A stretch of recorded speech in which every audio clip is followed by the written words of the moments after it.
Good day, Suidlanders, and welcome to the Not So Week in Review. Everybody knows this story already. Why has my service been so inconsistent over the past 2 or so weeks? It's because my bootleg Starlink, Elon Musk, Tesla thing was shut down once and for all. They are fantastic, let me tell you. Absolutely splendid. And I can't get Wi-Fi to my home because of its situation. The rural Wi-Fi specialists came and did a test here. So I have to try to get satellite. And the option is to do what I did in the first few months that I was here, after I moved here on the 28th of June last year.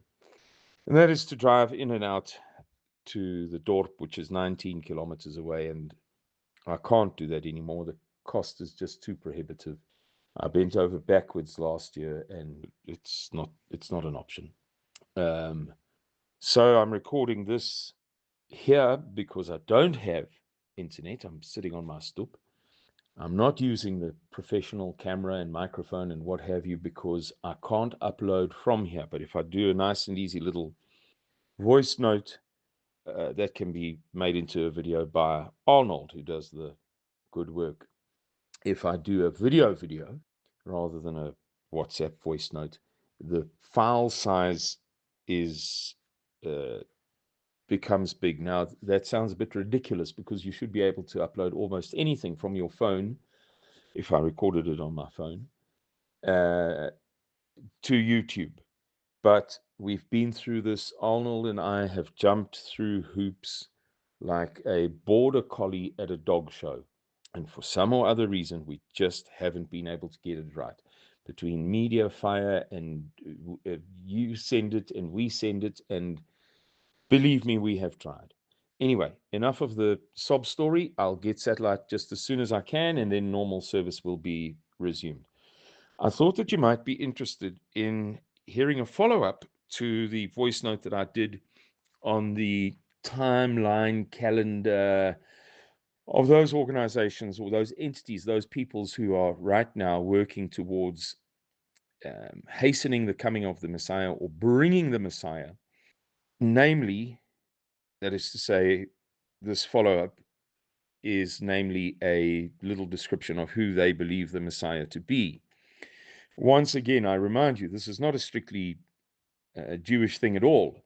It really just isn't. And although you may say that all of the powerful people who are working towards things in Gaza and Israel and war with Iran apparently are Israeli citizens, if you look very closely, you'll see that very much of what is happening in Europe is being done or agitated by, instigated by politicians and leaders and elites who are atheist or professing Christians, what have you. So there are three chief groups, and we won't go into who they are, who all subscribe to this. Senior people are familiar with this. And if you look well enough, you can find this on the internet, which is not to say that it's true. My friends Louis and Marguerite, my choms, would say that Joseph Dumond has got the most compelling insights, let's say. They don't swear by him, but they are very impressed by his reasoning. Others believe this, others believe that. This is by no means meant to be, Simon, telling you the calendar for the end times. It is merely meant to help you to understand the bewildering and perplexing events and counter events and contradictions that are transpiring in the world today. So, for your edification, here is a description of the Messiah, as some would have it. This is all written down, as I've said before. If you came and spent a week with me, I'd provide you very, very, very compelling, not evidence, proof that this is what those groups of people who are controlling the world believe.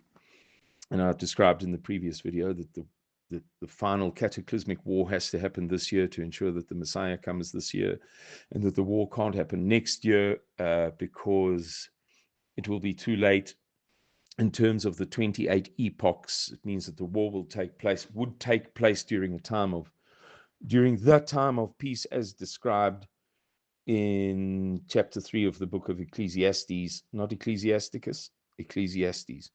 And that's not permissible. So they believe it's all happening now. Right, so there have been many putative or ostensible. Putative and ostensible, for those who don't know, are very accurate or precise ways of saying supposed. So forgive me for using high English. It's not that I'm trying to make it difficult for anybody. I'm trying to be precise. There have been many supposed putative, ostensible messiahs in the past. The most recent one was a guy who died in 1994, who was the seventh, Lubavitcher Rebbe. And his name was Menachem Mendel Schneerson. He was a rabbi. I beg your pardon. There is Shimon Bar Kochba was another example. There have been many throughout time, but they always fail in something. The Rebbe, for instance, didn't have sons, and he wasn't a warrior. This I'm talking about Menachem Mendel Schneerson. So these groups of people, not strictly Jewish, believe that the Messiah must have certain qualities. Now, these are debated by all sorts of various people, not necessarily Jewish, at very high levels. But I can present you with about 10 characteristics that one or two people may dispute a little bit, but are by and large accepted. Okay, so there is some debate and dispute, but these 10 are pretty much beyond debate and dispute. They're more or less agreed. His first quality is that he must be a very learned biblical scholar.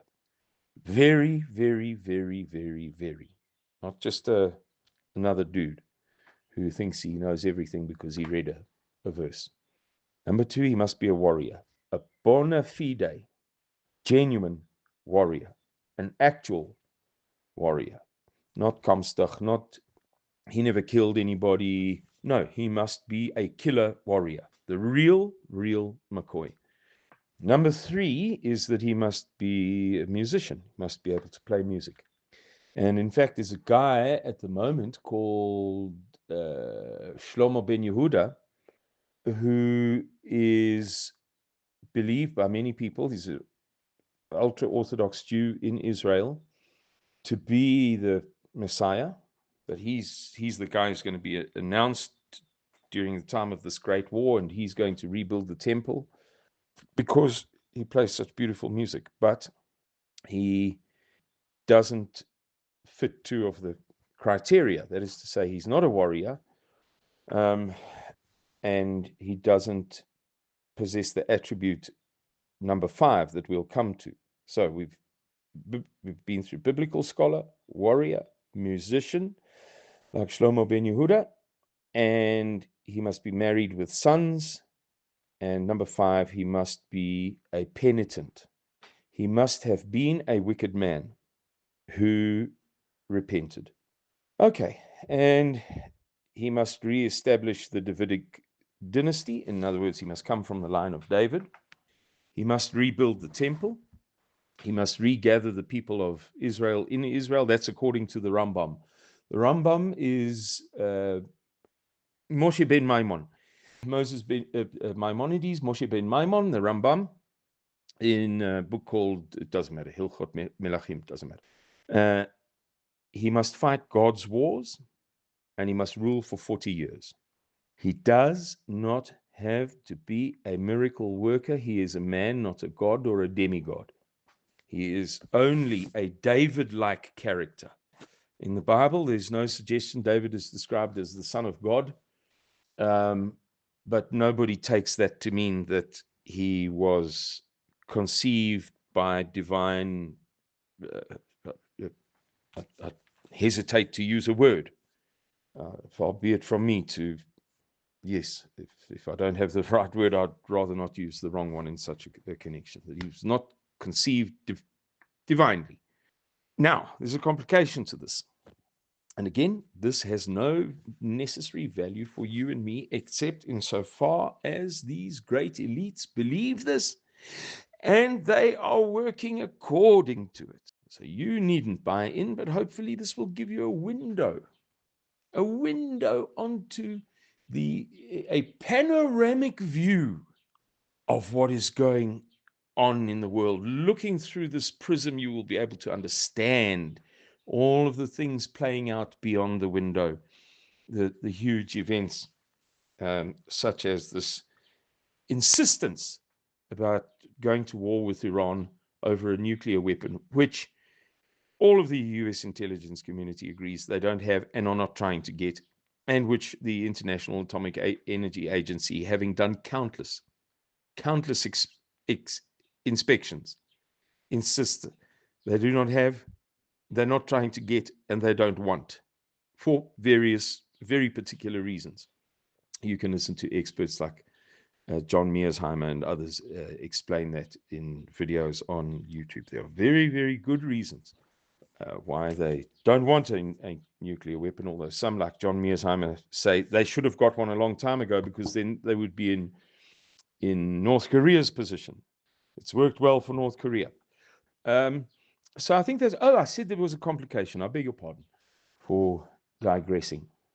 And that is that these people believe that there will be two messiahs.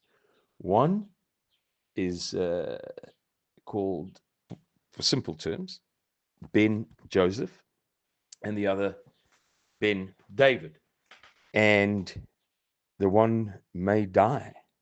That's about it, guys. I thought that you might be fascinated to have that information. It fascinates me no end. I'm continually looking out for somebody who may fulfill those criteria. Benjamin Netanyahu comes close. Donald Trump, I don't know if he can play a musical instrument. Is he a penitent? I don't know. I wouldn't consider him a warrior either. Who knows? All right then, everybody. Goodbye and God bless you. Cheerio.